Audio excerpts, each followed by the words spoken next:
जरा हमारे व्यूअर्स को, हमारी यंग जनरेशन को, और ज़ाहिर है जो लोग मिड करियर में भी क्लाइमेट फाइनेंस कंसेप्ट किया है, जरा अगर आप आसान अल्फाज में बस हमारे व्यूअर को एफ जी ये एफसीडीओ पहले डिफरेंट होता था। अच्छा, अब उसका नाम एफसीडीओ है। पहले क्या नाम था? और पहले जो है वो develop very much sir, viewers के लिए एक बहुत बड़ी मेरे ख्याल में उसकी बात थी। लेकिन सर आखिर जो हमारे young engineers, young environmentalist, mid career लोगों के लिए आपके अपने रिच एक्सपीरियंस से क्या मैसेज देंगे सर? सोहेल मलिक साहब हमारे साथ हैं। आपने उनकी इब्तिदाई जिंदगी की कहानी सुनी, फिर आपने उनकी सारी खिदमत देखी, गोरों की खिदमत की, कोरियंस की खिदमत की, अरबों की खिदमत की, और अब बाई द ग्रेस ऑफ अल्लाह शुक्र है आज हमारे साथ दोबारा है with all this rich experience.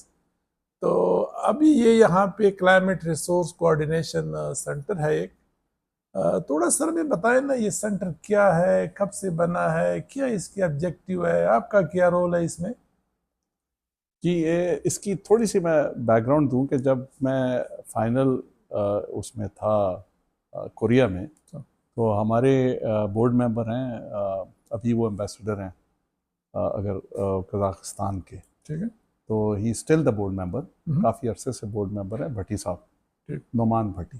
तो हमारी काफ़ी गपशप होती थी, और ये अपना कशमाला उनकी टेक्निकल एडवाइज़र थी। अच्छा। बोर्ड की, ठीक, ग्रीन क्लाइमेट फंड के बोर्ड की। तो हमारी बड़ी गपशप होती थी। मैं ये कहता था यार देखो मेरे हाथ से इतने मुल्कों के इतने प्रोजेक्ट्स जाते हैं, पाकिस्तान से मुझे बहुत अफसोस होता है, मुझे दिली दुख होता है कि हमारे प्रोजेक्ट्स नहीं आते। छोटे छोटे मुल्क, मतलब सिड्स हैं, स्मॉल आइलैंड्स वाले हैं, बाकी हैं, मतलब है कि मंगोलिया है फॉर एग्जांपल। सर आप ये बात करते हैं ना, बड़े अच्छे इनिशिएटिव लिए हमने। जिस तरह सीएनजी जब इंट्रोड्यूस हुआ, पाकिस्तान वाज द टॉप। अभी लास्ट ईयर सोलर में देखे ना, क्लीन एनर्जी है ना, सही है। फिर आप केपीके में देखे, हाइड्रो में हम बहुत सारा कुछ कर रहे हैं, बिलियन ट्री, फिर 10 billion tree, but somehow we don't know how to catch that climate financing, अपनी रिकग्निशन के भी इतना कुछ हम उसके लिए कर रहे हैं। बिल्कुल सही। That is really very needed. नहीं, यही चीज़ तो थोड़ी सी मैं कंसर्न था ना जी, कि देखें आपका जो नेचुरल रिसोर्सेज हैं, आप हम इतने ब्लेस्ड हैं, शायद ही कोई मुल्क इतना ब्लेस्ड। बिल्कुल बिल्कुल। मतलब है कि आपकी काउंट कर लें कुछ भी, मैं अब खैर I can go on for an hour speaking on that, लेकिन इशू ये है कि हमारे असल में हम ये जो है ना डेवलपिंग कंट्रीज कुछ इस रीजन की, we have been so locked into with MDBs. हमारा डेवलपमेंट फाइनेंस का इतना स्ट्रॉन्ग ओरिएंटेशन है कि हमने उससे निकल के क्लाइमेट फाइनेंस को अंडरस्टैंड ही नहीं किया। जब आपका डेवलपमेंट फाइनेंस का आपकी बहुत स्ट्रॉन्ग ओरिएंटेशन हो, आपके सिस्टम्स, आपके लोग, आपके गवर्नमेंट में लोग, आपका नीचे से जो प्लानिंग का शुरू होता है इधर एक्नेक्ट तक, सारों के विजन जो है फोकस वो अलाइंड है डेवलपमेंट फाइनेंस के साथ। ठीक है। तो ये मेरी ज्यादती होगी कि मैं कहूँ कि भाई कैपेसिटी नहीं है तो फलाना नहीं है तो ढमकाना नहीं है। हमें मौके जो मिलते रहे वो डेवलपमेंट फाइनेंस में इतने मिलते रहे हैं कि हम उन्हीं को अवेल करते रहे। क्लाइमेट फाइनेंस की तरफ नहीं देखा, हमने नहीं देखा। सर जरा हमारे व्यूअर्स को, हमारी यंग जनरेशन को, और ज़ाहिर है जो लोग मिड करियर में भी क्लाइमेट फाइनेंस कंसेप्ट किया है, जरा अगर आप आसान अल्फाज में उनको देखें। जी, क्लाइमेट फाइनेंस कोई मुश्किल चीज़ नहीं, जैसे कि लफ्ज़ है ना क्लाइमेट फाइनेंस। आप इसको इस तरह देखें कि जो भी रिसोर्सेज और जो भी फाइनेंशियल इंस्ट्रूमेंट्स आप यूज़ करते हैं अडेप्टेशन और मिटिगेशन को एड्रेस करने के लिए, दैट्स क्लाइमेट फाइनेंस। इससे बढ़ के कोई चीज़ नहीं। जो पैसे, जो इंस्ट्रूमेंट्स, पैसे मीन्स कि आपने जो रिसोर्सेज अपने मोबिलाइज किए या आपने बाहर से लिए, वो आप, अगर आपका फोकस क्लाइमेट का है, अगर आप सर मैं थोड़ा सा वजाहत चाहूंगा ना, जिस तरह मैंने अभी जिक्र किया कि केपी ने बिलियन सोनामी प्रोजेक्ट किया, फेडरल गवर्नमेंट ने 10 बिलियन का किया, या आप सोलराइजेशन करते हैं। We are not doing for the climate but they are climate oriented. बिल्कुल सही कहा। फायदा तो क्लाइमेट को है। बिल्कुल। हाइड्रो पे आप मूव करते हैं, आप सोलर पे मूव करते हैं, या आप जंगलात लगाते हैं। How you claim that? अब इशू ये है ना कि मैं जो पहले अर्ज किया ना, डेवलपमेंट फाइनेंस है, नॉन कम्पिटिटिव फाइनेंसिंग है। ठीक है, आपके वो कंट्रीज के लेवल डिफाइन हुए हैं, वर्ल्ड बैंक ने भी किया हुआ है, एडीबी ने भी किया, और सब एमडीबीज ने, आईएफआईज ने आपको क्लासिफाई किया हुआ है। मतलब कईयों को लीस्ट डेवलप कंट्री किया हुआ है, कईयों को मिड किया हुआ है, कईयों को मतलब डेवलप्ड किया हुआ है। ठीक, आपको उसके मुताबिक मिलता ही मिलता है। आप प्रोजेक्ट लेके जाते हैं, आपको ग्रांट मिल जाता है, आपको लोन मिल जाता है, या सॉफ्ट लोन मिल जाता है या आपको हाई कॉस्ट लोन मिलता है। ठीक है जी, उसमें कोई आपको कंपटीशन में नहीं जाना पड़ता। अनफॉर्चुनेटली या फॉर्चुनेटली क्लाइमेट फाइनेंस कंपटीशन है, ये कम्पिटिटिव है। वो ये नहीं कहती कि आपने, अच्छा दूसरा ये है कि आपकी थिंकिंग थोड़ी सी इम्पैक्ट ओरिएंटेड होनी चाहिए। ठीक है, हम आए हैं लॉ फ्रेम के उसमें माइंडसेट में। ठीक है, जिधर आप इनपुट्स हैं, आउटपुट्स हैं, आउटकम्स हैं, और फिर इम्पैक्ट आता है। ठीक है, ठीक है, इसमें हमें ट्रेन, मैं भी खुद शुरू में ये ट्रेन हुआ हूँ यूएसएड से। ये कहता है, क्लाइमेट फाइनेंस कहता है आप इम्पैक्ट को पहले देखें फिर आप नीचे आए। ठीक है ना, तो वो थोड़ा सा हमारे लिए भी मुश्किल है ना, जब आपकी सारी ट्रेनिंग, आपकी सारी चीजें एक खास उस पे अलाइनमेंट के साथ हुई है, और आप उसको उल्टे सिरे से शुरू करना, आप कहेंगे यार ये मैं किस मुसीबत में फंसा दिया। अब मैं पहले इम्पैक्ट देखूं, उसके बाद मैं आउटकम। तो मैं ये समझू कि आपकी जो प्रेजेंट सेटअप है, इसका मकसद यही एक्सपर्टीज डेवलप करना है। जी जी, ये बेसिकली ये हम इस वक्त हाउस्ड है एनआरएसपी में। ठीक है, ठीक है जी, पैसे हमें एफसीडीओ ने दिए। अच्छा, ये जो है सर थोड़ा सा हमारे व्यूअर को जी, ये एफसीडीओ पहले डिफरेंट होता था। अच्छा, अब उसका नाम एफसीडीओ है। पहले क्या नाम था? पहले जो है वो डेवलपमेंट, अब मैं पूरा उसका डिफरेंट, ठीक है, चले, तो ये एफसीडीओ कंबाइन हो गया। अच्छा, इसमें मैं मतलब एक्रोनिम जो है ना कंबाइन हो गया। ठीक है, बेसिकली आपके यूके एड, अच्छा, जैसा यूएस एड है, ठीक है, ये यूके एड, मैं ज्यादा उसके एक्रोनिम्स में नहीं जाता क्योंकि लोगों को कंफ्यूज ठीक है, जो है कनेडियन एड है, यूएस एड है, फ्रेंच एड है, अब एएफडी है। अब मैं एएफडी का अगर मैं अलायंस फ्रांस से, वो सारा फ्रेंच हो जाता है। तो ये बेसिकली यूके एड है। ठीक है, तो ये जो है ये पैसे हमें उनसे मिले थे to develop $100 million worth of programmes. अच्छा, प्रोग्राम्स मतलब क्लाइमेट फाइनेंस के प्रोग्राम्स। ठीक है जी, क्योंकि कोई कैपेसिटी नहीं है। मतलब आपने भी देखा है बिल्कुल कि क्लाइमेट फाइनेंस के प्रपोजल बनाने की कोई कैपेसिटी नहीं। सर इतने लोगों ने मुझसे पूछा जी हम कार्बन सेक्वेस्ट्रेशन पे, हम इस पे प्रोजेक्ट बनाना चाहिए, कोई कंसल्टेंट हमें दे दे। इधर बातें करने को तो बहुत है, लेकिन जब आप प्रैक्टिकली उसे कहें तो फिर हार्डली जो है ना, इसमें असल में जो चीज़ लोग समझते नहीं है ना, और जो इवन अनफॉर्चुनेटली कंसल्टेंसीज में भी यही है कि वो क्विक विन चाहते हैं।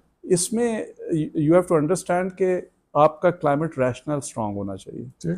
जो भी आप प्रपोजल डेवलप करें, ये कोई बड़ी बात नहीं है, प्रपोजल डेवलप करें तो क्लाइमेट रैशनल आपका वो कोर ऑफ द थिंग है।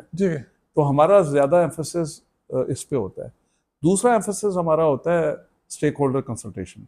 अच्छा, हम उसको टिक मार्क करते थे पहले, यार इनसे भी पूछ लो, उनसे भी पूछ लो, बात कर लो, फोन कर लो। Stakeholder consultation was to that extent. लेकिन इसमें स्टेक होल्डर कंसल्टेशन इसलिए इंपॉर्टेंट है कि इसमें आपको ऑल्टरनेटिव्स बहुत सारे देखने पड़ते हैं। आप एक यूनी अप्रोच नहीं ले सकते कि इसका हल ये है तो उसका हल ये है।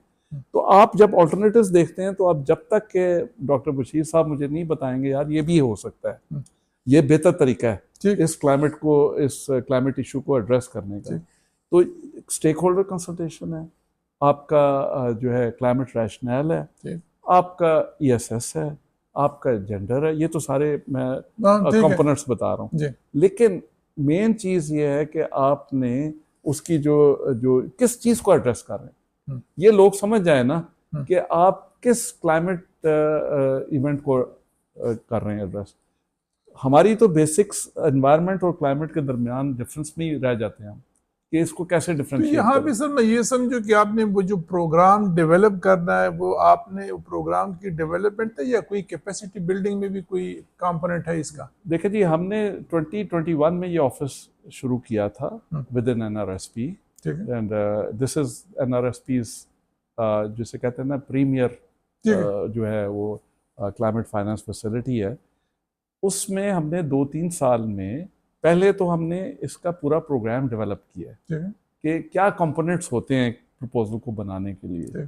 फिर उसको हमने बाकायदा खुद किया और एक प्रोजेक्ट अभी अल्हम्दुलिल्लाह विन किया $50 मिलियन का GCF का। तो ये इन हाउस क्लाइमा वेंचर्स के नाम से, ये अब जो बैठे हैं ये स्टूडियो है क्लाइमा वेंचर्स का। ठीक है, तो ये क्लाइमा वेंचर्स $50 मिलियन का programme, first programme done by a direct access entity, एक नेशनल एंटिटी जो उसने किया बगैर किसी इंटरनेशनल सपोर्ट के। मतलब है कि इंटरनेशनल सपोर्ट मीनिंग कि ये और क्या इसके ऑब्जेक्टिव क्या है जो इन हाउस, ये बेसिकली आप जो है जो आपकी है ना इकोसिस्टम, जो क्लाइमेट जो स्टार्टअप्स हैं, इसको आप मतलब एस्टैब्लिश करते हैं, और जो आपके वेंचर्स थोड़े इनिशियल स्टेजेस में उसको आप सपोर्ट करते हैं, ताकि आप ना के सिर्फ जो इश्यूज हैं, प्रॉब्लम्स हैं क्लाइमेट के, वो लोकल उनकी सॉल्यूशंस हों और उनके उन प्रॉब्लम्स को एड्रेस करें वो।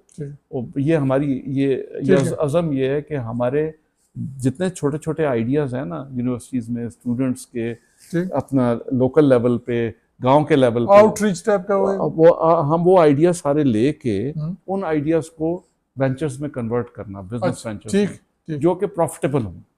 ठीक, तो इसके 2 हिस्से हैं। ये स्टूडियो में जो आप बैठे हुए हैं, ये वेंचर स्टूडियो है, जिसमें जिस तरह के NICs आपके हैं, इसी तरह हम जो शुरू के आइडियाज हैं उसको आइडिएशन स्टेज से एक उससे स्टार्टअप स्टेज में एक प्री इन्वेस्टेबल स्टेज पे लेके जाएंगे। अच्छा, और फिर उसको कमर्शियली प्रिपेयर करेंगे ताकि उसमें लोग इन्वेस्ट कर सकें, इक्विटी इन्वेस्ट करें, उसमें इक्विटी इन्वेस्टमेंट होगी।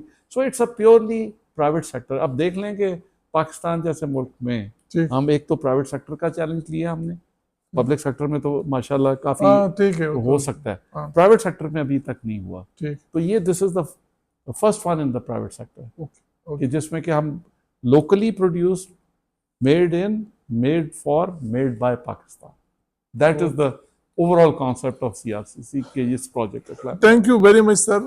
व्यूअर्स के लिए एक बहुत बड़ी मेरे ख्याल में उसकी बात थी। लेकिन सर आखिर जो हमारे young engineers, young environmentalist, mid career लोगों के लिए आपके अपने रिच एक्सपीरियंस से क्या मैसेज देंगे सर, जो इस फील्ड में है, कि आगे क्या रास्ते हैं क्या?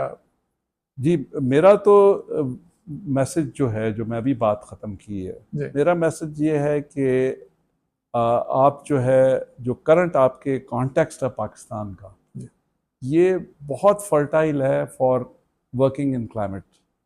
मेरा अपना फील्ड है इसलिए नहीं, मैं ये मैसेज दूंगा कि आप बेशक आप किसी बिजनेस फैमिली से ना भी हों, आपके पास सिर्फ आइडिया होना चाहिए। आइडिया अगर आपके पास है तो प्लीज़ वेंचर आउट।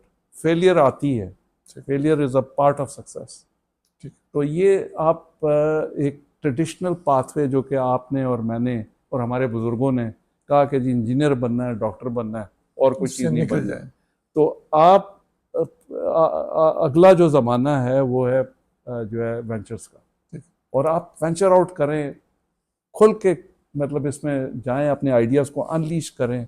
प्रॉब्लम्स बहुत ज़्यादा हैं, उन प्रॉब्लम्स को अगर हमने करना है, उनकी सॉल्यूशंस देनी है तो यूथ ही देगी, हम तो हमारे पास। Thank you very much sir. Viewers, nutshell में वही वो जो एक हमारा पंजाबी फिल्म था कि जो डर गया वो मर गया। डरना नहीं, नौजवानों ने आगे आना है, जो भी आपके जहन में है ट्रेडिशनल उससे निकल आए। फेल्योर एक दिन सक्सेस में, लेकिन आपने कोशिश करनी है, आपने अपने आप को स्पेल आउट करना है। That is the last message from Malik साहब। Thank you very much sir.